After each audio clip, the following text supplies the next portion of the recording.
Get ready with Mistress as she talks about what she does for work. So let's get started. In my last talking video, I did touch on what I do for work. I am a femdom. I have been for 16 years. I am a content creator, a streamer, and a kink educator. Today we'll be just touching on just the femdom part of things. So I've been doing femdom for 16 years. Don't ask my age, it's fucking rude. But yes, we've been doing it for quite some time. And pretty much what a femdom is, a female dominant that helps submissive women and men explore their fetishes, kinks, fantasies, and role plays. So pretty much I am the controlled environment that they safely practice exploring their kinks and fetishes. They do hire me and pay me to explore these things, and there is a whole entire process in order to work with me. It's not just a message and be like, hey, there's an entire vetting process. I reference check. I have an entire application on my website that they have to answer a numerous amount of questions so I can properly understand your need, if we are compatible to work together, and all of those things. No, I do not work with anybody who pays me. I look through the applications that are sent to me and I pick out specific people that work within my boundaries and limits. So pretty much, like I said, I help explore kinks, fetishes, role plays, fantasies, in a non-sexual manner, meaning I do not do the deed with any of my clients. We specifically practice and explore specific kinks and fetishes. And also everything I do is with consent. So if I work with anybody, everything we practice and explore will be with their permission. Like I said, I do have my limits. There are some things that I just absolutely will not do or help people practice. I'm not gonna say them on here because they're extremely inappropriate, but just know that all femdoms don't do everything. The internet has definitely given a bunch of people a flawed idea of what we are and what we do, specifically the porn industry. I am a part of that industry as well, but what we do on film versus what people practice in real life, it's not the same. It is not. So just keep that in mind. When you guys find things online and think that that's what we all do, we don't. We sure don't. We all have our own set of boundaries and limits. In my application process, I ask you guys those things as well. I'm not going to sit there and do something to you that you do not enjoy. I can ruin your entire experience with me by simply doing something that you are completely not okay with. And a lot of people don't seem to realize, just because somebody's seeing you as a femdom for your services, it also doesn't mean that they are a submissive. A lot of people that see me are just fetishists as well. There are people that are called kinksters, fetishists, and stuff like that. They specifically like a specific kink or fetish. They don't like being talked to like a subservient. They don't like being talked to like they're less than. It's more of a equal exchange of me helping them explore their fetishes and kinks in a safe and practical manner. So, like I said, we all like and do different things. What one person like is not going to be the same thing as what all of my other clients and stuff. But like I said, be safe with also the providers that you choose, because some of these providers just want your money and will do anything to get your money. That would never be me. I don't need your money. I work with entry level and very seasoned clients. They all know what they want, and I know what I want when I search for clients. So let's go into that, because a lot of you guys think that you can message us talking about some crazy stuff that's inappropriate.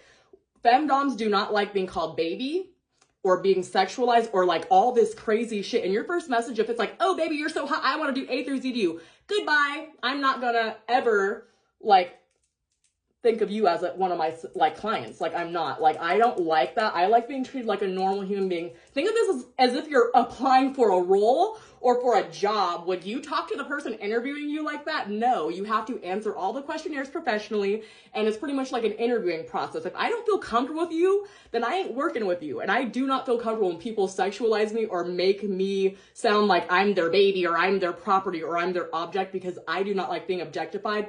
I objectify with consent, but people unconsentedly love to objectify us femdoms, and we don't like that. We don't. That's a quick little blockland fucking punishment for you if you do speak to a dom inappropriately. We do like certain language, and we do like to be talked to in a respectable manner. So if you don't have those qualities, then most likely we will not work with you. So like I said, respect is a huge thing. You have to treat yourself and the person you're working with like a human being. Yeah, I may be dehumanizing people with consent, but I always make sure I respect and treat my clients with the utmost respect, make sure they're comfortable, make sure everything is safe, because I, as a dom, take responsibility for every client that I work with.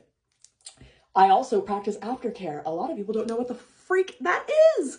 If y'all are femdoms and y'all don't practice aftercare or checking on your clients afterwards once you guys are done with the session, y'all are not real femdoms. Like, you guys really need to know that this is a very emotional, physical, and mental thing. Sometimes things that you do in sessions could transcend into some crazy thoughts for your clients afterwards, and they will literally get depressed and think that they are A through Z when they're not. And you have to reassure them that everything we do is safely, it's this, that, you're okay. Like, checking in on people that you work with is so important, especially if you do intense scenes. Like, I do some very intense things. Like, I can't talk a lot about what I do specifically in those scenes, but they're intense, and they definitely require me to check on my clients multiple times a week, actually. Like, I don't just do a quick little check-in, like, I'm checking on you all week, and then you're gonna book me again, because we love each other and our bond and connection is great and we care about each other. Like I said, I don't do this to take your guys' money. Like, yeah, making money and doing this stuff is great, but I'm just not gonna take your money and do whatever.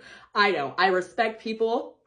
I expect for myself to be respected when I work with people. So yeah, guys, just make sure when you guys are in that part of your life or process where you are reaching out to somebody to ask about a service, whether it's a femdom or any kind of service provider, just make sure you are very specific in everything you say and detail in your first message.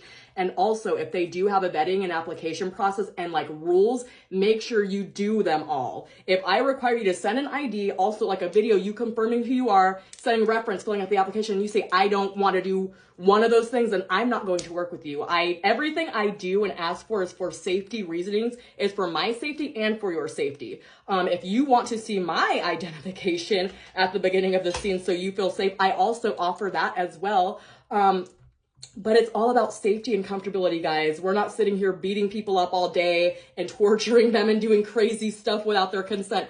Everything is comfortability, safety, and consent. Those are so important. And like I said, the vetting process is one of the most important parts, because you don't know who you're going to be walking into a room with. You don't know if they are really who they are. So that's why I require everything on my checklist to be checked off. If you didn't send me an ID or the verification video or any kind of vetting, anything that I ask for in vetting, then I will not work with you. So this is for everybody's safety, and that's the most important. So yes, guys, and I also don't talk about what I do with other people. A lot of people get weird, like, oh, she's gonna go tell everybody what we did. Like, no, I am very discreet, very private. I do not talk about anything that we do within our sessions. I don't name drop you. If I see you in public with your family, your friends, I will not even look twice at you, wave at you, approach you, as I would expect my clients to do as well in public. If I'm with family or friends, do not talk to me if you see me in public. I don't know you. We don't know each other. We're just two human beings walking in this assimilation and matrix together, but I don't know you. So don't ever worry about running into me in public. Everything you do is consented, documented, because like I said, that's my whole application process. Like, I want to have documentation showing that we have spoken and that everything we've done together is consented. I even have release forms that I have you sign when you get in. I will never show anybody those forms. They're for my private records, but they are, so I have a record of what we did that day and also your written consent stating that we can do those things. Also, I do offer some of my subs and clients to film with me. So that is also going to be, I have releases for that as well if they do decide to get a little extra and want it on film, or allow me to use it to post on my platform. So y'all, so we definitely touched on a lot today, guys. I am so sorry if you guys got overwhelmed, but we got ready today with Mistress and we talked about what we do for work. I hope you guys enjoyed my little discussion with you guys today. And I definitely would appreciate reshares, likes, comments, and follows. Like I said, if you guys have any questions about what I do for work or any specific type of niches, I will absolutely and positively make follow-up videos to answer all of your questions. I do want to start making more of these videos, so like I said, I'm glad you guys joined me today in our little talk. I hope you guys learned a little bit more about me, what I do for work, and about the culture in general. Like I said, if you babies have any questions, I will answer them in follow-up TikTok videos. I would love more engagement, so please ask me all the questions so I can answer them in the next video. I hope you guys have an amazing rest of your day, TikTok.